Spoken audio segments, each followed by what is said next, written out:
morning. It is the sun rising, and we are bringing cows back down from a lad today. Me, McKinley, and Harry. They've been up there all winter bale grazing. Hay was cheaper up there. We had some land that needed some animal impact. So we are bringing them back today. We're going to show you a little bit of what's going on. 2.5 hour drive up to the cows and back. And then it's always variable with how quickly you're going to get a cow on a trailer. So we'll see how that goes. Let's do it.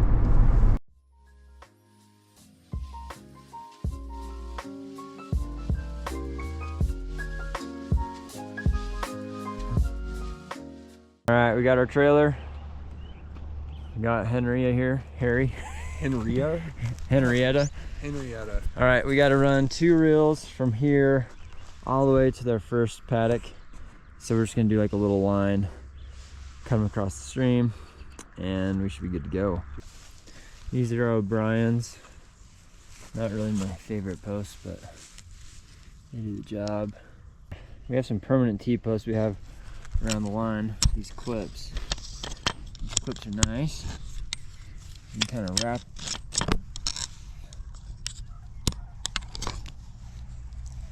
it around here.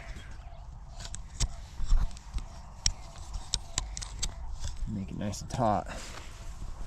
So this line has its own bit of tension. Then we can create a new set of tension line across the creek and elsewhere. I'll go get this a little bit tighter over here. Okay. Okay.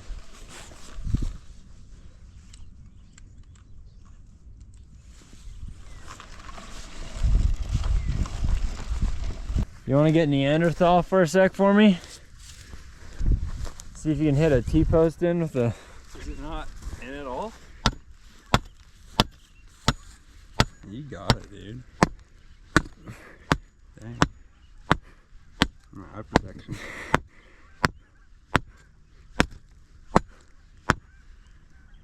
Crack the rock in half. It makes it a little more solid.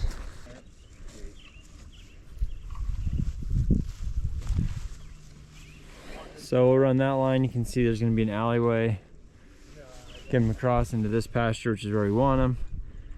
The thing that happens though is the reason we have these permanent T-posts on both sides of the creek with these holders is because that way we will run this line actually all the way down the creek this side, and then as we create individual paddocks of this side of the creek, we can have them always cross over to get water. And then when we start grazing on this side of the pasture, we'll move this semi-permanent line on the other side of the creek so they can get access points on this side. I hope that kind of makes sense, but if it doesn't, I'll show you throughout the season. We're about ready to head to Malad, 2.5 hours. Got some planning we can do. We're gonna schedule some dates for activities like workshops and stuff. We're just a few minutes out of town. I didn't really film much while we were driving. It's hot. Yeah. Woo! Listen to that zap. Yeah, you know, touch that.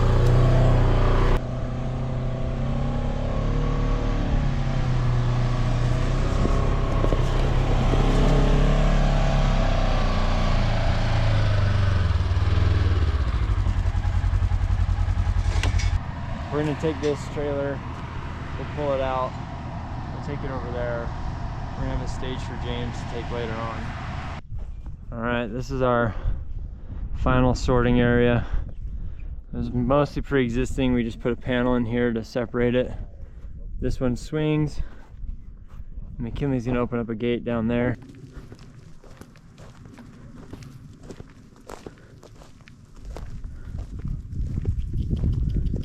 Come on.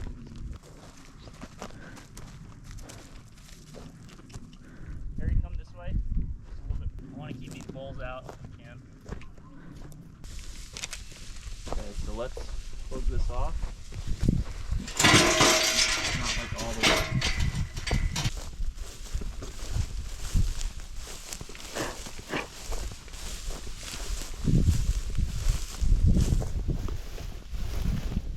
Not using all of these. Even that bigger one? Is that the middle? No.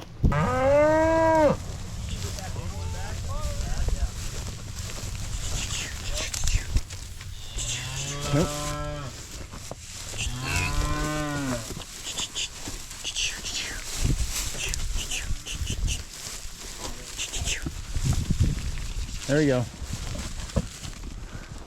Risky cows, eh? There we go. Yippity! I can try to put pressure and then you can kind of... How many do you have? Trying to count how many we have right here. Yeah.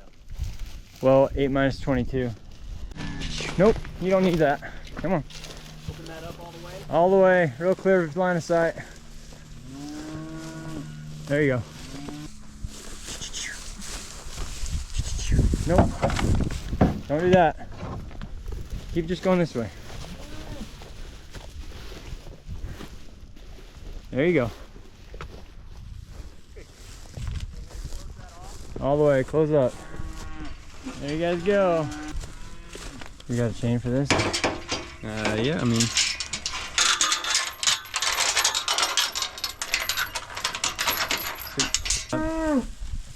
It's wired and chained. Yeah. There you go. There you go. We can get them all in right now. Come on. If there's so much forage, we'll fatten back up. Yeah, they'll recover pretty quick. I'm not worried about the moms. Those steers are exactly where I want to see them. They can, the moms are what you can fluctuate. I guess they need more. Good time. All right, people have asked us how we do watering for the winter season. So here's what we did. We got this area where we did bell grazing. We learned some lessons there. We got this water tub. We have a spigot. It's year-round culinary water, or well water. Comes up on this hose, comes to a float valve right here. So this float valve always makes sure it's full of water. And then we got this thing called a freeze miser, and it is essentially kind of thermostatically controlled. So when it gets to a freeze point, it opens up and drips water back in to make sure that it never freezes. The water line never freezes because water's flowing through from the spigot down to here. It won't freeze. And it overflows, and since it overflows this, the water on this never keeps same surface tension. It keeps kind of flowing over, and so it doesn't freeze either. And I would say that worked well, as long as this was set up right and that was set up right, and we didn't have too aggressive of water pouring over. It was fine. We had lots of gravel here to make sure that they weren't mudding it out. You can see where maybe it eroded a little bit when the water's flowing a little much, but that's how it worked. It's 12:30 and we have our first load. We headed up to Idaho around 8:15. Yeah. So not too bad. I gotta get a few things set up. Hopefully the next load should be even faster. Hey Kinley, tell us about this property right here, Bard. So this is about 63 acres. We just recently put a pivot on it.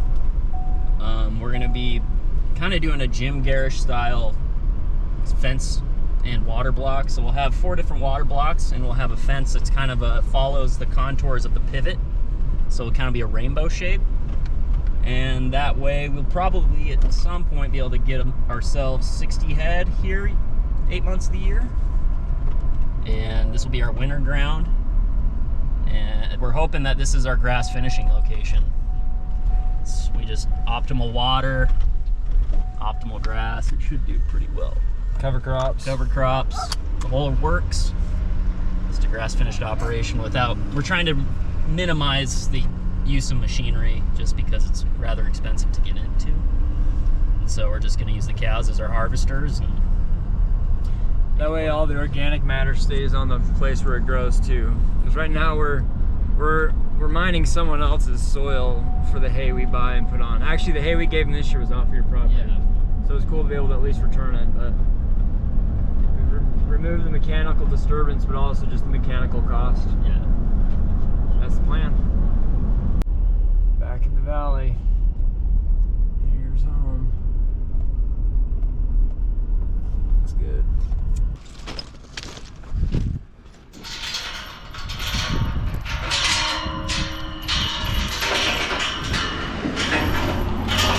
You're good.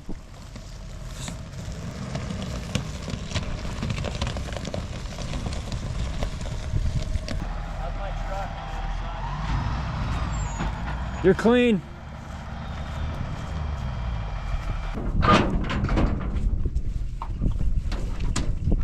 There you go. Where are you? You home? There you go.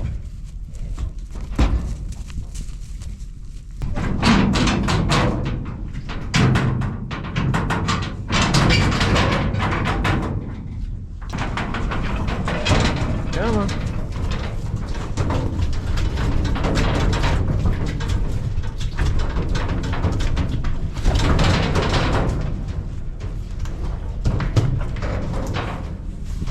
Empty.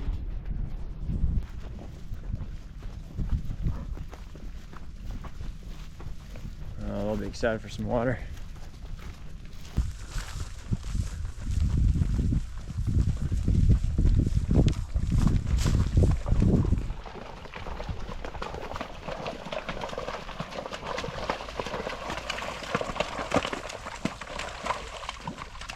If it's too hot in nitrogen, the cattle's rooming.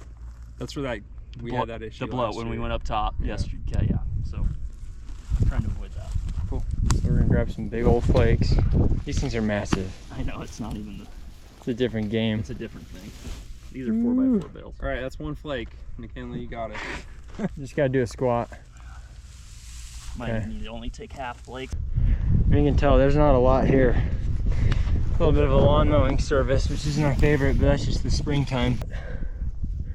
Give it another week or two and it's boosting.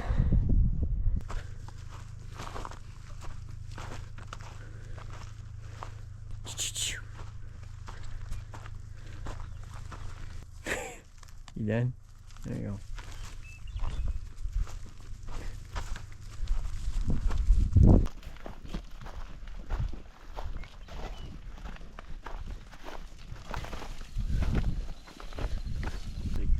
Tractor.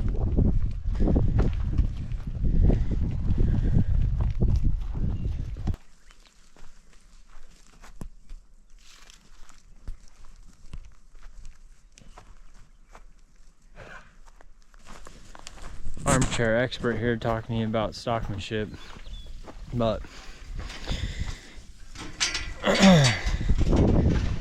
put pressure on them and then release when they stop and look at you.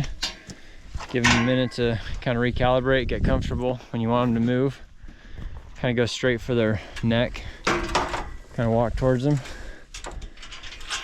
Gives them that quick little pressure and then pull off again, and it worked. I've got him separated from this bull. McKinley's gonna give him a little extra push now from the outside.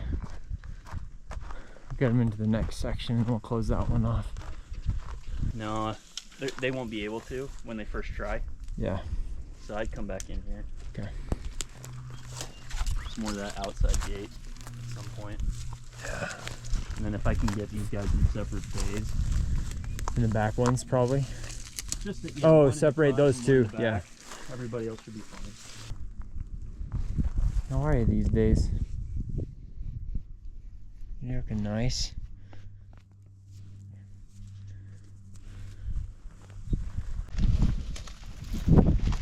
Come on, guys, we're going to Taylor Swift. No, don't turn around. Get back in there, pal.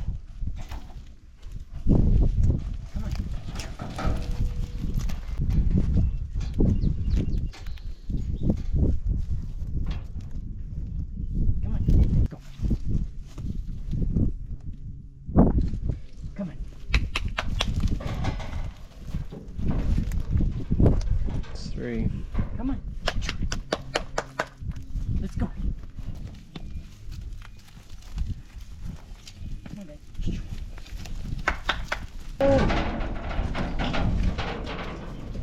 Come on.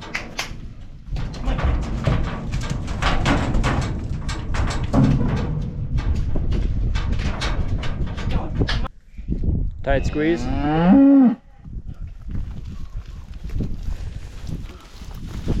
All right. Come on.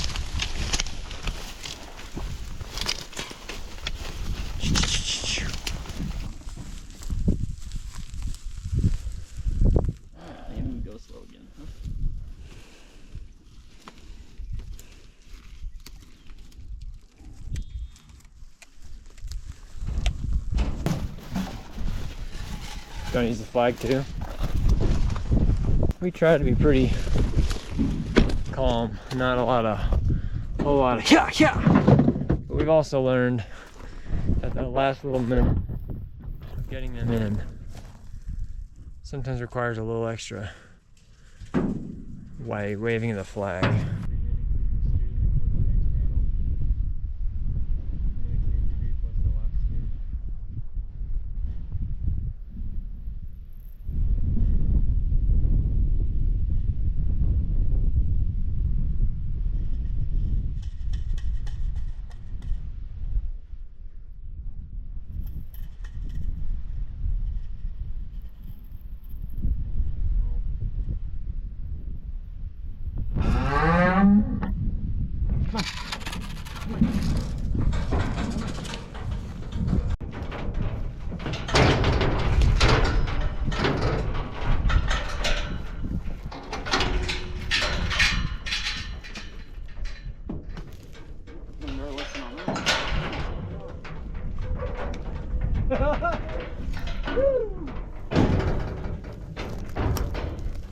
Panels for the win.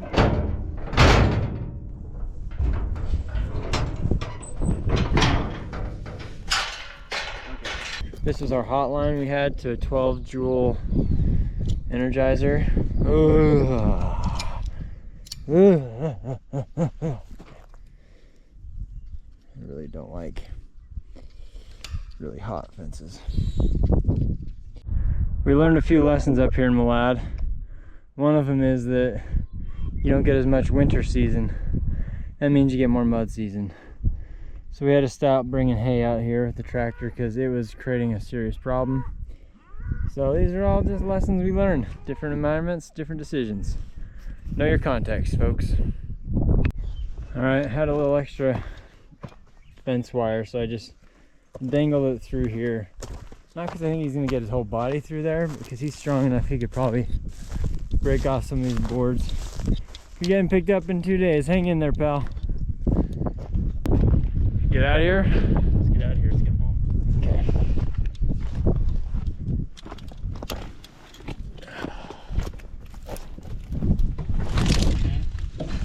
I guess What's that? I can come back up and get it. I'm not worried about it. We got another one down there. Oh look, you two found each other. How cute. You playing nice with everyone else? 2024. Ranching has begun for us. It's felt a little weird not having cows in Oakley, Peoa, but we have them. Half are already there, the other half are behind us. The first load we did was the heavier load. We put in all the moms and first-time heifers except for one. Then the second load was our yearlings and 2 steers and one of those second-time heifers. And the first load went easier, I think, because we had some more mature cows that know the drill. And so the first one let out, one of our oldest cows we've had, and everyone seemed to follow pretty quickly. The second load, we really only had 2 cows that had been ever loaded before. Without their moms. Without their moms. The steers were a little more stubborn, and we had a lot of yearlings. So the big thing we learned, if you saw the video, is that we grabbed a single 8-foot panel, wasn't even that big, and just held it widthwise. I think it held probably that was red, and we didn't even get that close to them before they all started loading in. So long day. Started at 7:30. It's 7:30 now. We got about a 2.5 hour drive to go, but Only twice a year. Only twice a year, and I think we're learning things and getting more comfortable with like the balance of pushing on them versus just pressure waiting, so it's not too much insanity. It never felt that crazy today. No. I would say it's one of the calmest days of moving cows we've ever had. For sure. It's nice having corrals. Having real-time corrals actually makes a difference, so we probably need to stop being a popsicle stand at some point and get a little more of a corral set up, but that costs the monies, so we'll keep figuring it out. Anyway, we'll get these cows driving and drop them off at nighttime, and they can be reunited with mother.